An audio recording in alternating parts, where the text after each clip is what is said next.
வணக்கம். இந்த வீடியோவில் நம்ம லைனிங் ப்ளவுஸ் ஷோல்டர் எப்படி அட்டாச் பண்ணலாம் அப்படிங்கிறத பார்க்கலாம். அதுக்கு பார்த்தீங்கன்னா நம்ம ஃபஸ்ட்டு வந்து ப்ளவுஸோட பேக் சைடை எப்படி வந்து அரேஞ்ச் பண்ணி தைக்கலாங்கிறத பார்த்துக்கலாம். இது பார்த்தீங்கன்னா ப்ளவுஸோட ரைட் சைடு. இப்போ வந்து இந்த டாட்லாம் இருக்கிற பக்கம் தான் நம்ம வந்து நல்ல பக்கம் மேலே படுற மாதிரி வச்சுப்போம்.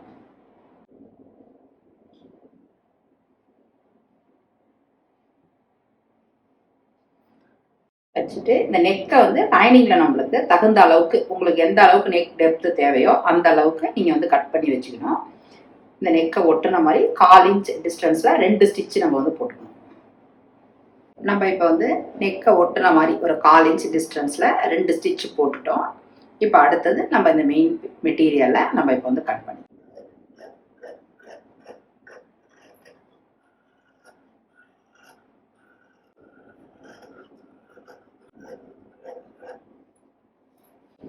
நம்ம இப்போ வந்து லைனிங்கை ஒட்டின மாதிரியே கட் பண்ணிட்டோம்.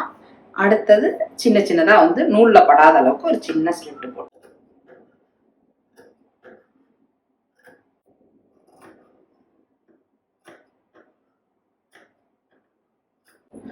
ஸ்லிட் போட்டுக்கிட்டு நம்ம இப்படி உள் பக்கமாக திருப்பிக்கலாம்.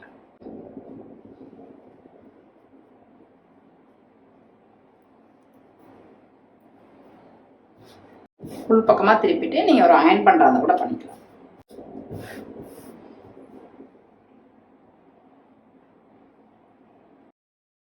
அதுக்கு அடுத்தது பார்த்தீங்கன்னா இந்த மீதி இருக்கிற இந்த மெயின் மெட்டீரியல் எல்லாமே நம்ம வந்து கட் பண்ணிக்கலாம். நம்ம வந்து இப்போ நெக்கை வந்து உள் பக்கமாக திருப்பிட்டோம், பேக் நெக்கை. அடுத்தது நம்ம வந்து ஃப்ரண்ட்டும் பேக்கும் ஜாயின் பண்ணிக்கிட்டு தான் இந்த ஆர்ம் ஹோல் மற்ற சைடு பார்ட் எல்லாமே நம்ம வந்து தைச்சிப்போம். இதுக்கு முந்தின வீடியோவிலே பார்த்தீங்கன்னா நம்ம வந்து ஃப்ரண்ட் சைட் டாட் எல்லாமே எப்படி பிடிக்கிறது அப்படின்ற மாதிரியே பார்த்துருந்தோம் வீடியோ. அந்த வீடியோ லிங்க் வந்து உங்களுக்கு டிஸ்கிரிப்ஷன் பாக்ஸ்லேயே இருக்கும். அதை ஒரு டைம் பார்த்து செக் பண்ணிங்க.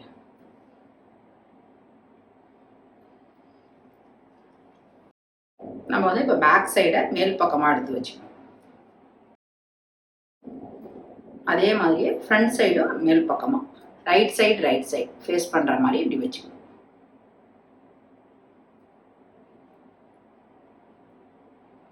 வச்சுட்டு இந்த லைனிங்கை வந்து நம்ம தைக்காம தான் விட்டுருக்கோம்.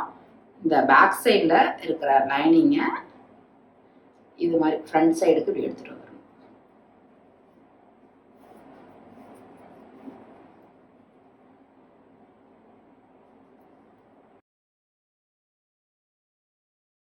பின் பண்ணிக்கிட்டு ஒரு 1/2 இன்ச் இருக்கிற மாதிரி நம்ம வந்து 2 ஸ்டிச் போட்டுக்கலாம்.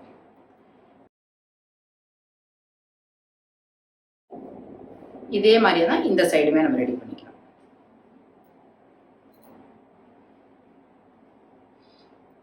ரைட் சைடு ஃபேஸ் பண்ணுற மாதிரி வச்சுக்கணும். ஃப்ரண்ட் சைடும் பேக் சைடும்.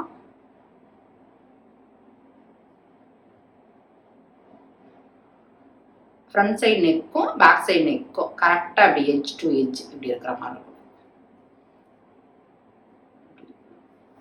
பேக் சைடில் இருக்கிற இந்த லைனிங்கை இப்படி ஃப்ரண்ட் சைடு மேலே எடுத்துகிட்டு வந்து ஒரு 1/2 இன்ச்சு 2 ஸ்டிச் நம்ம வந்து போட்டுருணும்.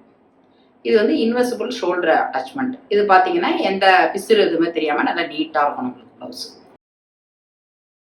நம்ம இப்போ வந்து ஷோல்டர் வந்து அட்டாச் பண்ணிக்கலாம். இப்போ அது பார்த்தீங்கன்னா இப்போ பேக் சைடோட நல்ல பக்கம், ஃப்ரண்ட் சைடோட நல்ல பக்கம் ரெண்டுமே ரைட் சைடு ஃபேஸ் பண்ணுற மாதிரி தான் வச்சுக்கோம்.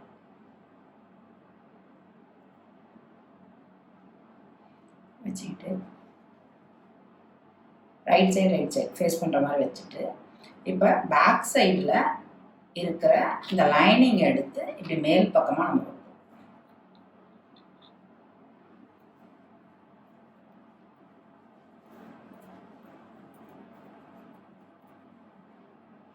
இது மாதிரி வச்சுட்டு 1/2 இன்ச்சில் 2 ஸ்டிச்.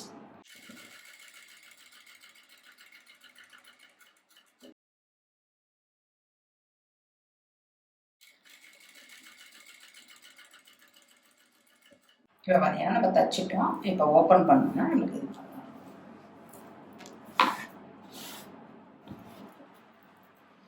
இது இப்படி உள் பக்கம் பார்க்கும்போதும் எதுவுமே ரா எட்ஜஸ் எதுவும் தெரியாமல் நல்லா நீட் ஃபினிஷாக இருக்கும்.